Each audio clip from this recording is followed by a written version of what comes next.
Hi friends, fashionable ladies ಚಾನಲ್ಗೆ ಸ್ವಾಗತ. ಇವತ್ತು ಅಪ್ಪಾಜಿ ಊರಿಂದ ಬಂದಿದ್ದರು.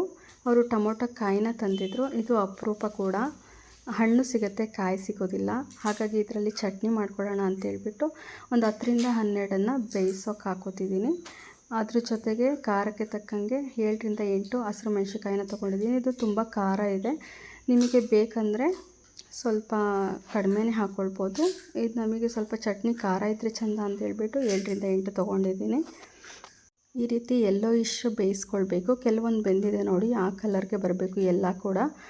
ಅಷ್ಟರಲ್ಲಿ ನಾವು ಏನೇನು ಇಂಗ್ರೀಡಿಯೆಂಟ್ಸ್ ಬೇಕು ಅದನ್ನು ನೋಡ್ಕೊಳ್ಳೋಣ. 2 ಸಣ್ಣದಾಗಿ ಹೆಚ್ಚಿರೋ ಈರುಳ್ಳಿ, ಕೊತ್ತಂಬರಿ ಸೊಪ್ಪು, ಕರಿ ಲೀವ್ಸು, ಒಂದು ಅರ್ಧ ಕಪ್ ಆಗೋಷ್ಟು ಕಾಯಿ ತುರಿ, ಕಡಲೆಬೇಳೆ, 1-2 ಸ್ಪೂನು, 1.5 ಸ್ಪೂನ್ ಜೀರಿಗೆ, ಹುಣಸೆಹಣ್ಣು, ಒಂದು ಅರ್ಧ ಜಜ್ಜಿಟ್ಕೊಂಡಿರೋ ಬೆಳ್ಳುಳ್ಳಿ, ಒಂದು ಸ್ವಲ್ಪ ಫುಲ್ ಇರೋ ಬೆಳ್ಳುಳ್ಳಿ ತೊಗೊಂಡಿದ್ದೀನಿ. ಇಷ್ಟು ಈಗ ಬೆಂದಿದೆ ಆಲ್ಮೋಸ್ಟ್. ಇನ್ನೊಂದು 5 ಮಿನಿಟ್ಸು ಬೆಂದರೆ ಸಾಕಾಗುತ್ತೆ. ಅಷ್ಟರಲ್ಲಿ ಸ್ಟವ್ ಆಫ್ ಮಾಡ್ಕೊಳ್ಳೋಣ.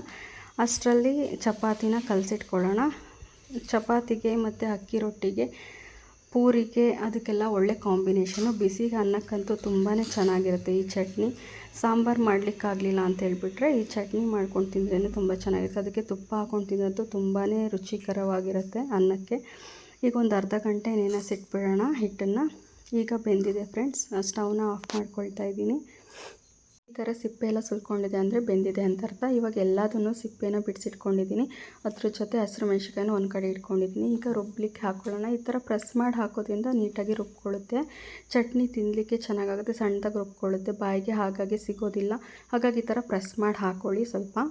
ಅದ್ರ ಜೊತೆ ಹಸಿರು ಮೆಣಸಿನ್ಕಾಯಿ ಬೇಯಿಸಿಟ್ಕೊಂಡಿದ್ನಲ್ಲ ಅದನ್ನು ಹಾಕ್ಕೊಳ್ತಾ ಇದ್ದೀನಿ. ಇವಾಗ ಸ್ವಲ್ಪ ಹುಣಸೆ ಹಣ್ಣು ಹಾಕ್ಕೊಳ್ತೀನಿ. ಸ್ವಲ್ಪ ಹುಣಸೆಹಣ್ಣು ಹಾಕ್ಕೊಂಡ್ರೆ ಸಾಕು. ಇದು ಹುಳಿ ಇರುತ್ತೆ ಆಲ್ರೆಡಿ ಟೊಮೊಟೊ ಕಾಯಿನೇ, ಹಾಗಾಗಿ ಸ್ವಲ್ಪ ಹುಣಸೆಹಣ್ಣು ಹಾಕ್ಕೊಳ್ಳಿ.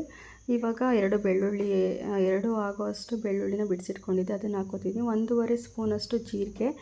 ಇದನ್ನು ಹಾಕ್ಕೊಳ್ಳೋದ್ರಿಂದ ಕೆಮ್ಮು, ಶೀತ ಇದೆಲ್ಲ ಆಗಿರೋದು ಸ್ವಲ್ಪ ಕಡಿಮೆ ಆಗಿರುತ್ತೆ. ಕೆಮ್ಮು ಶೀತ ಆದವ್ರಿಗಂತೂ ತುಂಬ ಒಳ್ಳೆ ರೆಸಿಪಿ ಇದು. ತಿನ್ಲಿಕ್ಕೆ ತುಂಬ ಖಾರವಾಗಿ, ಹುಳಿಯಾಗಿ ತುಂಬ ಚೆನ್ನಾಗಿರುತ್ತೆ. ಈ ಥರ ಸ್ವಲ್ಪ ಫೈನ್ ಪೇಸ್ಟ್ ಥರ ಗ್ರೈಂಡ್ ಮಾಡ್ಕೊಳ್ಳಿ.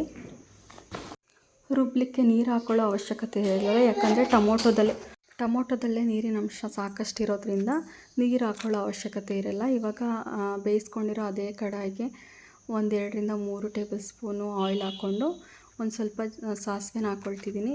ಕಡಲೆಬೇಳೆ 1-2 ಸ್ಪೂನು,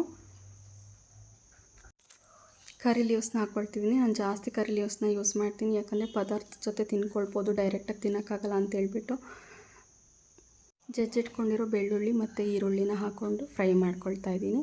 ಸ್ವಲ್ಪ ಹೊತ್ತು ಫ್ರೈನ ಮಾಡಿಕೊಂಡ್ರೆ ಸಾಕು, ತುಂಬಾ ಬೇಯಿಸ್ಕೊಳ್ಬೇಕು ಅಂತ ಅವಶ್ಯಕತೆ ಇಲ್ಲ. ಈ ರೀತಿಯಾಗಿ ಸ್ವಲ್ಪ ಬ್ರೌನಿಷ್ ಆದರೆ ಸಾಕು. ಈಗ ರುಬ್ಕೊಂಡಿರೋ ಮಿಶ್ರಣವನ್ನು ಸೇರಿಸ್ಕೊಳ್ತಾ ಇದ್ದೀನಿ. ಟೊಮೊಟೊ ಏನು ರುಬ್ಕೊಂಡಿದ್ದೆ ಅದನ್ನು. ಈ ರೀತಿಯಾದ ಚಟ್ನಿ ಅಂತೂ ಜ್ವರ ಬಂದಿರೋರಿಗೆ, ಅವ್ರಿಗೆ ಬಾಯಿಗಂತೂ ತುಂಬ ರುಚಿಕರವಾಗಿರುತ್ತೆ. ಅವ್ರಿಗೆ ಏನು ಕೊಟ್ಟರು ಸಪ್ಪೆ ಅನಿಸ್ತಿರುತ್ತೆ. ಈ ಥರ ಚಟ್ನಿ ಮಾಡಿಕೊಟ್ರಂತೂ ತುಂಬ ಚೆನ್ನಾಗಿ ಇಷ್ಟಪಟ್ಟು ತಿಂತಾರೆ. ಕೊನೆಯಲ್ಲಿ ಸ್ವಲ್ಪ ಹೊತ್ತು ಒಂದು 5 ನಿಮಿಷ ಬೇಯಿಸ್ಕೊಂಡ್ಬಿಟ್ಟು ಸೊಪ್ಪು ಮತ್ತು ಕಾಯಿನ ಕೊನೆಯಲ್ಲಿ ಆ್ಯಡ್ ಮಾಡಿಕೊಂಡ್ರೆ ಸಾಕು. ತುಂಬ ರುಚಿಕರವಾದ ಚಟ್ನಿ ರೆಡಿ ಆಗುತ್ತೆ.